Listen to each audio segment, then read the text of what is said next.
Imagine standing in complete darkness for 4 months. The temperature is 80 degrees below zero. The wind is screaming at 100 miles per hour. You haven't eaten in 120 days. And balanced on your feet, hidden beneath a fold of skin, is an egg that will freeze solid if you move wrong. This isn't a nightmare, this is just Tuesday for an emperor penguin. Most animals on Earth face hard lives, droughts, predators, competition. But penguins chose the hardest survival job on the planet. They breed when everything else is fleeing. They fast longer than almost any bird alive. They raise their young in a place that actively tries to kill them. And now, it's getting worse. To understand why penguins have it so hard, you first need to understand where they live. Antarctica isn't just cold, it's hostile in ways that defy comprehension. It's the driest place on Earth. A frozen desert where less than 2 inches of snow falls each year. What does fall never melts. It just stacks, compresses, and becomes part of an ice sheet up to 2 miles thick. No trees, no soil, no shelter. Winter temperatures average around -40 degrees Fahrenheit, but that's just the air temperature.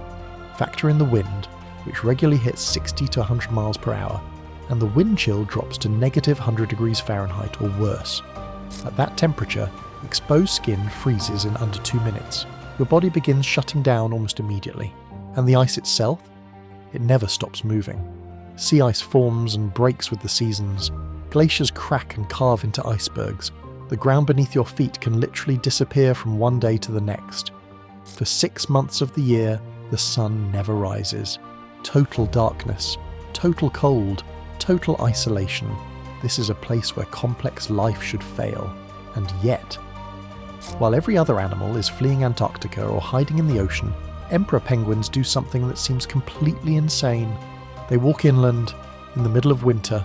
As the sun disappears and temperatures plummet to their yearly low, thousands of emperor penguins leave the relative safety of the coast and march toward the interior.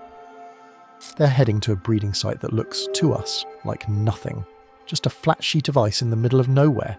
But to them, this is the only place that works. See, emperors need stable ice to raise their chicks. Ice that won't break apart for months. And the only time Antarctica offers that stability is in the dead of winter, when sea ice reaches its maximum extent. If they waited for spring, the ice would start cracking. If they waited for summer, their chicks would hatch into open water. They'd drown. So the timing has to be exact. Each female lays a single egg. One chance, one life. And then comes the most dangerous moment of the entire cycle, the handoff. The egg must be transferred from the female's feet to the male's feet as quickly as possible. Every second counts. If it touches the ice for too long, it freezes. The chick dies. When the transfer is complete, the female immediately leaves. She walks back to the ocean to feed, to recover, to survive. The male stays behind. And this is where his real nightmare begins. He will stand here, in total darkness, through the worst storms Antarctica can throw at him. He will not eat. He will not move. He will hold that egg on his feet for the next 4 months. Most animals endure winter. Emperor penguins raise their children in it, and somehow, they survive. For the next 120 days, the male emperor penguin will not eat a single thing. Not a fish, not a scrap, nothing. His last meal was before he began the march inland. By the time his chick hatches, he will have gone more than 4 months without food. For comparison, most birds can't fast for more than a few days without serious risk. Humans start experiencing organ failure after about 60 days. Emperor penguins, they evolved to shut down. Their metabolism slows to a crawl. Their body begins burning through fat reserves at a carefully controlled rate. Every movement is calculated, every calorie preserved. By the end of incubation, a male emperor will lose nearly half his body weight. He becomes a skeleton wrapped in feathers, barely able to stand, but he can't leave. He can't move. Because the egg is still there, balanced on his feet, tucked under a fold of skin called a brood pouch. One slip, one moment of weakness, and it's over. And then the storms hit. Antarctica doesn't just get cold in winter. It becomes violent. Winds can gust past 100 miles per hour. Snow turns horizontal. The wind chill drops to levels that would kill most warm-blooded animals in minutes. Alone, a penguin would freeze to death. But they're not alone. This is the huddle, and it's one of the most elegant survival strategies in nature. thousands of males packed together so tightly they move as one organism. But this isn't a static crowd. It's constantly shifting. Penguins on the outside slowly rotate inward. Penguins in the centre gradually drift toward the edges. There's no leader, no hierarchy, just a slow, coordinated shuffle that ensures no bird stays exposed to the wind for too long. Inside the huddle, body heat concentrates. The temperature can climb to nearly 70 degrees Fahrenheit.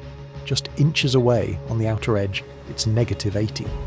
Life survives in that narrow space between warmth and lethal cold. And through it all, through the hunger, the storms, the exhaustion, each male keeps his egg perfectly balanced, completely still, for months. Then slowly the light returns. While the males have been starving on the ice, the females have been at sea, hunting, feeding, building strength for what comes next. They dive hundreds of feet deep, chasing fish and squid in the freezing Southern Ocean. They're storing energy, both for themselves and for the chick they haven't met yet. When the Antarctic spring finally arrives, the females begin their journey back. They walk for days across the ice, navigating back to the exact spot they left months ago. And then, they have to find their partner. In a crowd of thousands, every penguin looks identical. There are no landmarks, no nests, no visual cues, so they call. Each penguin has a unique vocalization, a signature sound that cuts through the noise of the entire colony. The male hears his partner, he calls back, and somehow, impossibly, they find each other. By the time the female arrives, the egg has hatched. The chick is tiny, fragile, and already starving. The female immediately feeds the chick with food she's carried in her stomach from the ocean. The chick eats for the first time, and the male, he's done. After more than 100 days without food, the males begin the long walk back to the sea. They're so weak that even this final journey is dangerous. Some don't make it. Those that do reach the water dive immediately. The relief is instant. Food, movement, life. Their hardest phase is over. But for the chicks, born into the coldest place on Earth, the struggle is only beginning. In the first few weeks, they're completely dependent on their parents. Too small to regulate their own body temperature, too weak to survive alone. The parents rotate. One stays with the chick while the other makes the trek to the ocean to hunt. Then they switch, back and forth, for months.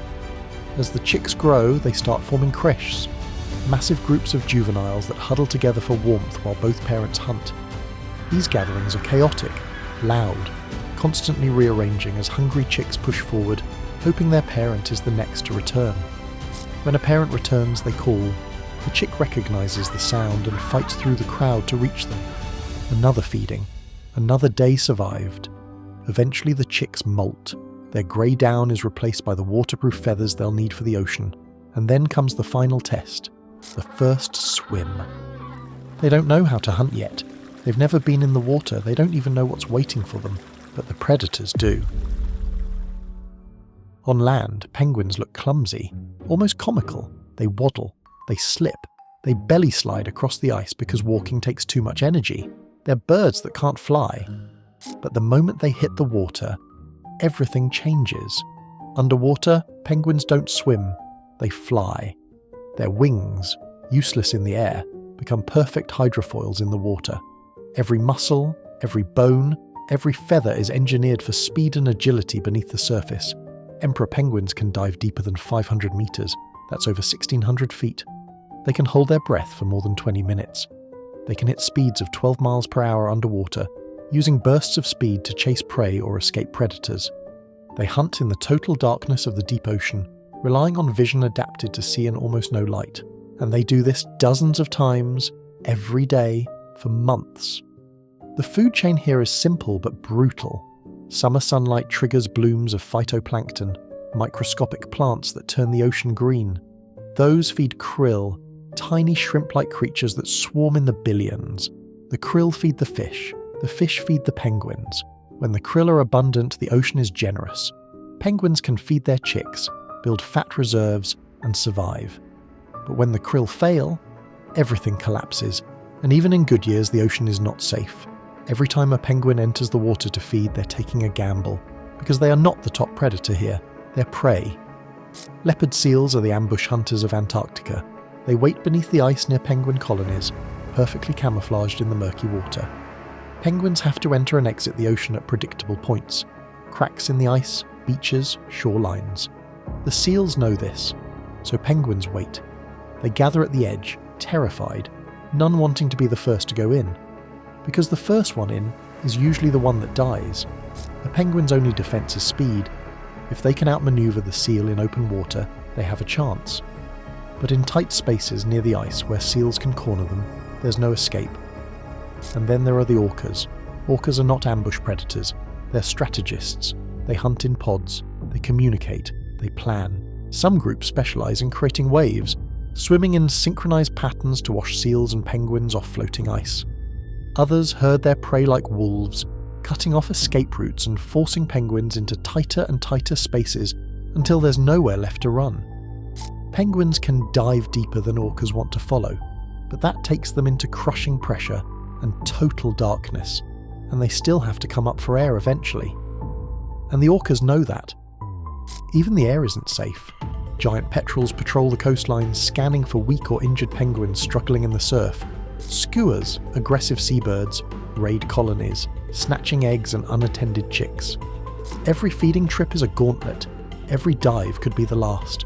And even if a penguin survives the ocean, they still have to survive the walk back to the colony. Exhausted, exposed, carrying food for a chick that's starving.